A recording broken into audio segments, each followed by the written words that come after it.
My name is Carrie Gaytan, and I do work for the state, but I just want to say I'm speaking as a private citizen today, and as a mom, so just never mind anything on the badge there. But I want to speak to the issue of parity in mental health and substance use treatment, coming from Douglas County, privileged, white, affluent neighborhood. But I have 4 kids. My now 19-year-old is in recovery, but went through his abuse and addiction through really 4 years of high school. And with that had a huge impact, obviously, on our family and my other younger children, 2 younger children that were still at home. And during this time, I started in that time with a great paying job, paid my private insurance. When my son was starting to get into legal trouble and further into his addiction and started one of his many stays at the Marvin W. Foot Center, I went on FMLA. He tried to kill himself multiple times. He had 3 mental health holds. I called the crisis line one time and ultimately hung up and called the police and had him arrested, as I did a few times in that year. So ultimately, there's no quick turnaround in navigating those years with a child.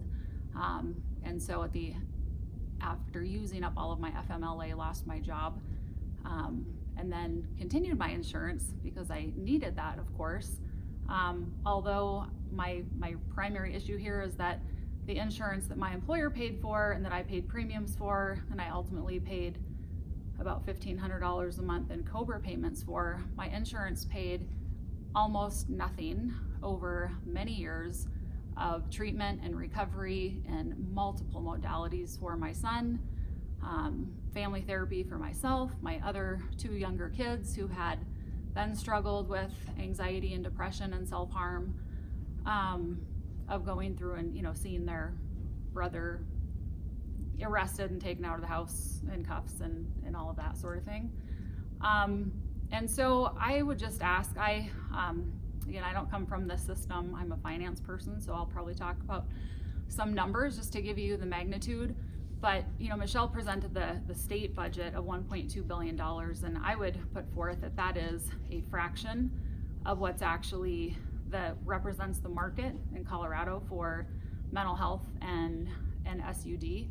I've had the opportunity to meet a lot of you and visit a lot of centers, and I love and appreciate everything that you guys have done, including the crisis hotline, which didn't help me, but I can tell you as a mom in a circle of parents that meet every week and do our own recovery as parents and try to support our adolescents through their recovery, I have heard stories of kids that were addicted to meth, and that was the thing that their turning point was coming in through the crisis line. So I don't want to take anything away from anything that the providers in this room have done, but what's really distinct for me in my observations coming into the state system, having more interaction with providers that almost exclusively serve Medicaid or indigent populations, and then coming from that with my own experience and all these other parents that I meet with on a weekly basis, and I'm in a good spot now. This started 5 years ago. My son is over a year clean now, but it was after 4 years of not being clean. And parents that are so broken down, are crying, can't get out a word, they're so isolated, they're trying to hang on to their jobs, they're paying their insurance premiums, and they're still taking out additional loans, using their kids' college savings, refinancing their houses. Pretty much all of the parents and other kids' stories that I, as a mom living in Highlands Ranch, Colorado, those are the people in my neighborhood, my peer group, kids that my kids have gone to school with. And because of the shame of that, or because you don't know what is available out there, these are families that are contributing to the poor mental health statistics that we have and the high suicide rate, and kids eating Tide Pods for fun. That was my kids' high school. So please just consider that a large amount of our population are working, have jobs, are paying insurance premiums, and there's no wraparound program for someone in the middle class that they can access and navigate the system. I paid $5,000 for a educational consultant, psychotherapist, to help me navigate and get in and out of systems. But in addition to that, out of pocket, $40,000 on a wilderness therapy program that kept him clean for 72 days. He relapsed 13 or 18 days after he came home, but I'm thankful for it. My insurance paid nothing. I paid about $40,000 that same year for IOP services. My insurance company, I'd pay $225 for a session, and then they apply their rates and what benefits and whatnot and give me a $26 credit towards my $7,000 deductible. Because my kid was in the criminal justice or the youth detention system, and then he was back in my care, usually in the community, and wouldn't comply with his ankle monitoring or have clean UAs.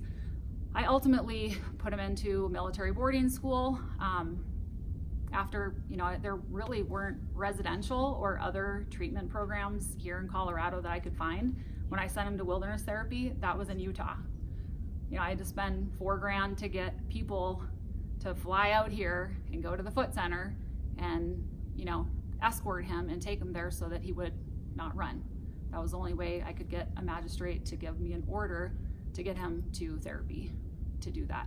There was nothing in Colorado that I could find that seemed suitable to where I didn't want to have my kid there then learning more about gangs or how to buy or access or distribute more drugs. And we do have to look at other safe environments for kids where they can get better as well. I ultimately put him in a military boarding school. He lasted a semester there. It's another $20,000 until he got kicked out and charges in Kansas. So back home again, and then back into another IOP, one of the cheapest ones, only $10,000. But that's the one that he's still in 18 months later and over a year clean. And insurance, I called to do the pre-authorization because, again, when you're in crisis and your kid's pretty much ready to either kill themselves or overdose, you're not doing all the jumping through all the hoops, or you just rely on, well, hey, my insurance is going to pay at 70% if they're out of network, no problem, I can handle 30%, but you don't know until months after the bills come in that they're actually not going to pay for anything. So I can just, I'm one person, but I know a lot of other families through the program that my son is in that are putting money out there for services and for their insurance and are getting no help. And these are kids who are taking their lives or are not going to transition into a healthy adulthood. And then, that's their peer group as well of the other kids in school.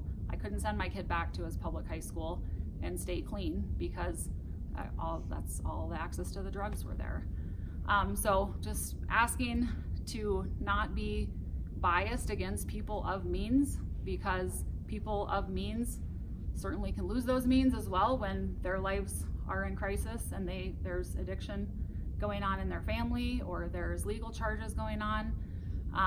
Yes, let's continue to help people that are receiving Medicaid or indigent benefits, but when we think of the system, let's really do things holistically. And Department of Insurance and parity, to me, it's not about make sure Medicaid benefits are as good. It's really the other way around in this segment of behavioral health and SUD, and let's get accountability back on the payers, because I think private citizens by and large are working, are paying their premiums, and are getting no coverage, no relief, and no help in navigating those systems. If anything, it's a little bit of a bait and switch, like, yes, we have parity, it's the same deductible, but really you get down into it and it's not anywhere near that. And I don't think there's any transparency around that. And you're probably not gonna have a lot of people that wanna talk about it because they're trying to continue to keep up with the Joneses and make it seem like everything's okay, but it's really not. So that's what I wanted to share.